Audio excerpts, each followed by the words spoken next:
Hello there, and welcome to another episode of the Craftsman Creative Podcast. We're continuing on with our section 2 of the Craftsman Creative book called Blockbuster, subtitled TBD. And man, oh man, I'm so grateful to Lulu for being an amazing partner in this journey. I feel like I could have been a better partner over the last 2 months of being a film producer instead of an author, but I'm back to daily writing and publishing, and it's nice to be back in that groove. So today's chapter is sponsored by them, as is every chapter. So if you are an aspiring author, you want to learn the best way to self-publish your book, head over to lulu.com and chat with the people there. They've been amazing to work with, and I've done a book with them already, and my next book will be published through them as well. All right, today's chapter is on lifestyle design. So the first time I heard the term lifestyle design was in Tim Ferriss's 2007 book, The 4-Hour Workweek. In it, he talks about designing a lifestyle and then aligning your day-to-day, your business, and your work to achieve that outcome. Sound familiar? And it was eye-opening not just to me, but to millions of other readers all over the world. The way that I implemented it was when I was working as a senior producer on a TV show. I negotiated remote work Fridays, which freed up where I could work. Sometimes I'd work from home, but finish by the time my boys got home from work. Other times I would take a 4-day trip with the family and I'd work remotely at a campsite or a hotel. Just the other day on Twitter/X, someone talked about how sad it is that once we graduate from university, the concept of a summer break just vanishes into the air. Once we enter the workforce and start our careers, we're lucky to get 2 weeks back-to-back of vacation time. The mindset shift here is to open up what's possible in terms of the kind of life you want to live, to remove the boundaries of what's possible for you and your business. In the film industry, for example, not much work happens between Thanksgiving and February of the next year. No actors with any leverage want to work during the holidays, which means that the movies that want to hire them aren't working either. In January, people are still vacationing, usually in Italy. It's too cold in too many places of the world, and people are just slow to get back to production after the holiday break. The first mark of the end of this winter hibernation period is the Sundance Film Festival, which typically runs at the end of January or early February. People head to the mountains of Park City, Utah, and watch movies and go to parties for a long weekend, and then they head home. After that, you have pilot season in February and March, so people are back in full swing by that point. Now, what makes this possible for people in the industry to be able to take 2, even 3 months off every year? Well, the people who have leverage decide what kind of lifestyle they want. So, does your industry take 2 months off every year? Why not? What if you were to take 2 months off during the winter or even the summer when your kids are out of school? Now, if you're feeling the resistance in your body right now, then you've identified a limiting belief. I can't do that because ... Your reasons are the only reasons because you believe them to be. If you run a business that has clients, then you have much more flexibility than you believe.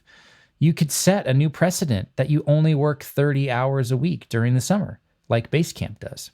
Or you can take December and January off, like Hollywood. But no one is going to create that scenario for you. You've got to do it yourself. So in the next chapter, we'll walk you through how to do it, but we have to help you believe that you can do it first, or else the next chapter is going to leave you wishing and hoping instead of designing and doing it. Let's contrast it with your current reality.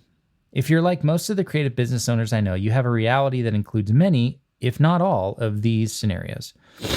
Working more than 50 hours a week. Working all hours of the day, including weekends. You don't have enough money to hire more or better people. Most of your time is spent on creating the work instead of running the business. You don't have vacation time. There are no boundaries around working on or through the holidays. You have no time to go to lunch with friends or family. No time for business development, like new partnerships, products, or investments. You don't have location freedom. You have to be at the office every day. You say yes to every client that comes in the door in order to pay the bills, even if they're not the right fit for you and your business. You have one or more clients that you're servicing that are hurting your business in terms of profit or morale. Your family relationships are strained because of how much you work. You lose valuable team members to other companies and competitors because you can't pay them more or give them promotions.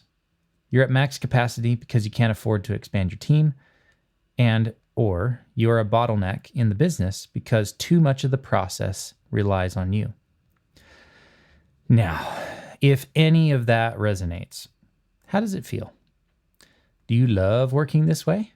Because I doubt it. And yes, I do want you to feel bad for a minute here.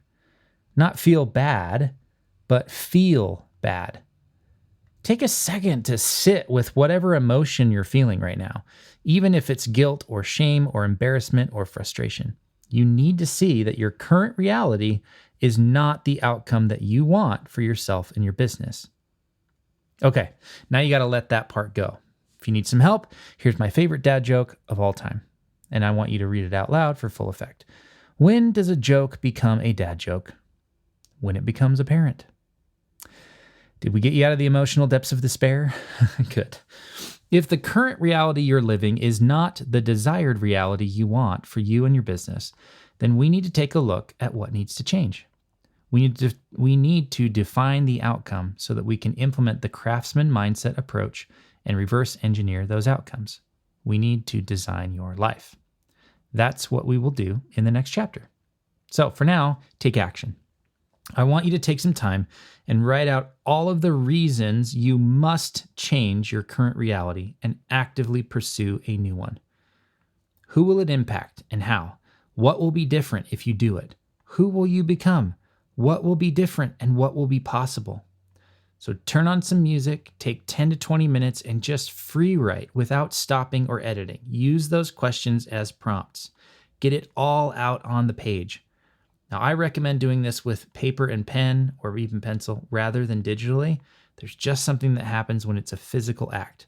I want you to do that now before you dive into the next chapter of the book, because as we've already established, mindset comes first. Mindset is 80% of success. Strategy and skills are the other 20%. So you need to do this now. If you don't do the mindset work, all the other stuff doesn't work as well. Okay? So again, use the prompts, free write for 10 or 20 minutes on the reasons you must change your current reality and actively pursue and define a new one. Okay? Thanks for listening.